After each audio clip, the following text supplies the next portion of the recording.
झारखंड के एक एएसआई का लिखा आवेदन सबको तब हैरान कर गया जब उसने डीजीपी, डीआईजी और एसपी के खिलाफ कोर्ट में केस करने के वास्ते 3 रोज की छुट्टी मांगी।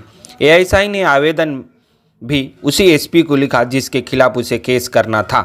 माथा चकराने वाला यह मामला झारखंड के सरायकेला खरसुआ जिले से सामने आया है। मिली जानकारी के मुताबिक छुट्टी का आवेदन देने वाले एएसआई का नाम शुभंकर कुमार बताया गया।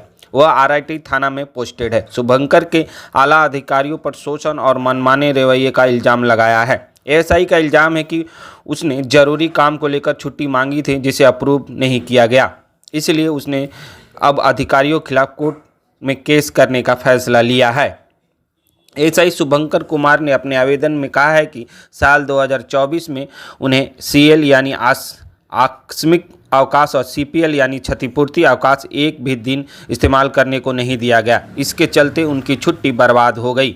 उन्होंने कई बार आला अधिकारियों को चिट्ठी लिखा लेकिन कोई रिस्पॉन्स नहीं मिला। अधिकारियों ने इस रवैये के कारण वह मानसिक तनाव में जाने लगा। शुभंकर कुमार ने बताया कि यह मामला लंबे समय से चल रहा है। मैंने कई मौके पर अवकाश मांगा, जैसे बेटे के जन्मदिन, काली पूजा और भतीजी की शादी के लिए, लेकिन मुझे छुट्टी नहीं दी गई।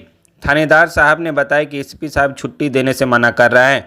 मैंने अपनी छुट्टी का उपयोग नहीं किया, फिर भी मुझे मुआवजा नहीं दिया गया। यह केवल मेरा मुद्दा ही नहीं बल्कि पूरे पुलिस विभाग में कर्मचारियों के साथ ऐसा हो रहा है। शुभंकर ने कहा कि वह कोर्ट में जाने का कदम उठाकर अपने अधिकार की लड़ाई लड़ रहे हैं। मैं सरकार से कुछ नहीं मांग रहा बल्कि दोषी अधिकारियों के खिलाफ कार्रवाई चाहता हूं। इधर इस मामले पर एसडीपीओ समीर कुमार सेवैया ने कहा कि मामला उनके संज्ञान में आया है, यह जांच का विषय है और इसकी विस्तृत जांच होगी। इससे पहले ऐसा कोई मामला नहीं आया।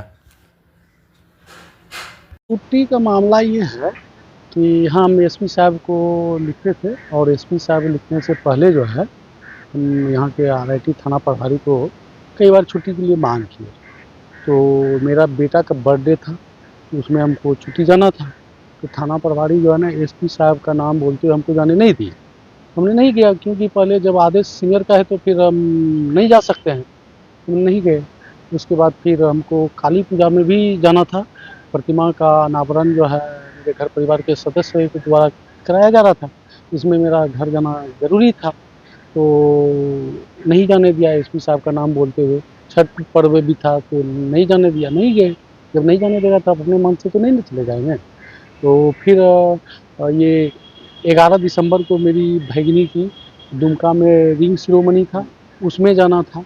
और प्लस 11 दिसंबर को ही रांची में मेरी ये 11 दिसंबर को भतीजी की दुमका में रिंग सेरेमनी थी और 11 दिसंबर को ही मेरी भैगिनी की शादी रांची में थी। एक ही डेट में 2 स्थान अलग अलग होने के कारण हम तय किए कि 11 दिसंबर को मैं दुमका जाएंगे और 16 को जो है भागलपुर में रिसेप्शन डिनर था, उसमें सम्मिलित हो जाना था।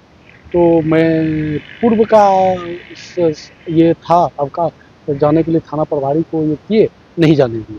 एसपी साहब का नाम बोलते बार बार जब भी कभी जाना चाहते तो एसपी साहब का नाम बोलते हुए नहीं जाने दे रहा है। तो हालांकि हम जान रहे हैं कि ये थाना प्रभारी अपनी मनमानी कर रहा है, लेकिन एसपी साहब का नाम बोला जा रहा है। तो हम एसपी साहब को एक लेटर दिए कि वर्ष बीतने जा रहा है तो दोषी पदाधिकारी के वेतन से कटौती कर हमें राशि मुहैया कराएंगे, क्योंकि जब हमें सरकार छुट्टी दी है वर्ष में सीएल 18 दिन मिलता है। तो जब सीएल दिया है 18 दिन, जब सरकार तो हमको दे रखी है, अब शोषण करता है थाना प्रभारी, तो हम थाना अपने से नहीं कह सकते कि कौन दोषी है। तो मैं एसपी साहब को लिखा कि जो भी दोषी है आप जांच करके उनके वेतन से कटौती करके दिया जाए।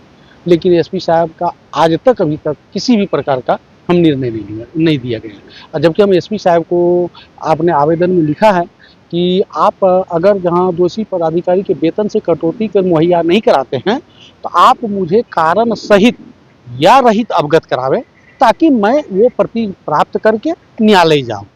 और ये शोषण केवल मेरा ही नहीं हो रहा है, ये पूरे झारखंड के तमाम पुलिसकर्मियों के साथ हो रहा है। ये थाना प्रभारी का या वरीय पदाधिकारी का ये उद्देश्य रहता है कि इनकी सीएल को व्यर्थ कर दे, जब नहीं रहेगा ये जा नहीं पाएगा ना, क्योंकि 31 दिन नहीं सीएल एक भी दिन नहीं गए और न सीपीएल। इसकी आवश्यक पहले तो मैंने डीजीपी को भी लिया, ये कोल्हान डीआईजी को भी दिया और ये डीजीपी साहब को भी दिए कि इस पर अविलंब पहल किया जाए, क्योंकि कोई अप्रिय घटना कारित नहीं हो। अगर आप नहीं पहल कर रहे और कल दिन मुझसे कोई आवेश बस अप्रिय घटना कारित हो जाएगा तो मैं ही केवल सजा के भागीदारी नहीं होगा, मेरे इसके भुगताना जो मेरे परिवार को भी भोगना होगा। मतलब है कि आपने मुझे आपराधिक घटना कारित करने के लिए विवश कर रहे हैं। हमने न्याय की गुहार लगाया जा रहा है, जबकि मैं न्यायालय जाना नहीं पसंद करता हूं। मैं स्पष्ट आवेदन में लिखा हूं कि अगर मुझे विभाग से न्याय मिलेगा तो मैं किसी भी परिस्थिति में न्यायालय नहीं जाऊंगा। क्यों कि न्यायालय में जो है ये आईपीएस अधिकारियों का पदीय मर्यादा भी कलंकित होगा। ये पुलिस मैनुअल में भी है और हम जो है अपना विभाग है, अपना घर परिवार है, इसलिए हम चाहते हैं कि ये घर परिवार की समस्या घर परिवार में निपट जाए तो फिर बेहतर है।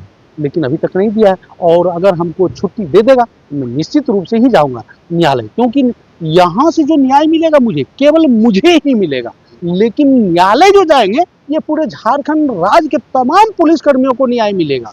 हाँ, और इसीलिए मैं न्यायालय जाना चाहता हूँ।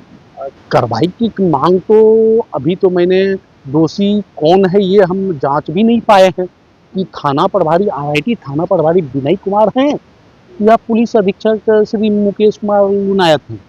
ये हमें जब तक नहीं पता होगा तो कैसे किसी को ये करेंगे। लेकिन जब भी दोषी मुख्य रूप से होंगे तो ये थाना प्रभारी और पुलिस अधीक्षक ही होंगे। कोर्ट जाएंगे? हाँ, कोर्ट जाने के लिए एक ही उद्देश्य है कि पूरे झारखंड के तमाम पुलिसकर्मियों को न्याय मिले और निश्चित रूप से न्याय मिलेगा, क्योंकि शोषण इतना अधिक कर रहा है छुट्टी के लिए कहने की बात नहीं। तमाम पुलिस